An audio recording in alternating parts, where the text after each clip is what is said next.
আউযুবিল্লাহি মিনাশ শাইতানির রাজিম। বিসমিল্লাহির রহমানির রহিম। আলহামদুলিল্লাহ, আলহামদুলিল্লাহ, আলহামদুলিল্লাহ। মহান আল্লাহর কাছে অবনত মস্তকে শুকরিয়া আদায় করছি, যার অশেষ রহমতে আমরা ফেসিবাদ মুক্ত একটি দেশ পেয়েছি। আমরা পেয়েছি দ্বিতীয় স্বাধীনতা। সেই স্বাধীনতার বর্ষপূর্তিতে এখানে কথা বলার সুযোগ করে দেওয়ার জন্য আল্লাহ রাব্বুল আলামিনের কাছে শুকরিয়া আদায় করছি। দুরুদ ও সালাম পেশ করছি মানবতার মুক্তির দূত হজরত মোহাম্মদ মোস্তফা সাল্লাল্লাহু আলাইহি ওয়াসাল্লামের প্রতি, যিনি আমাদের জীবনের প্রকৃত আদর্শ, যার দেখানো পথের অনুসরণে আমরা পাব সুন্দর ও শাশ্বত জান্নাত।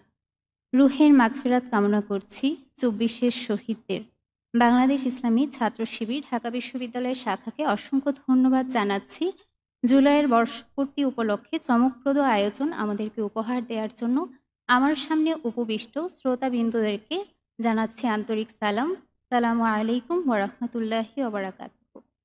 আজকের এই দিনে আমি শ্রদ্ধা ভরে স্মরণ করছি, দোয়া করছি ২৪-এর শহীদদের, আহতদের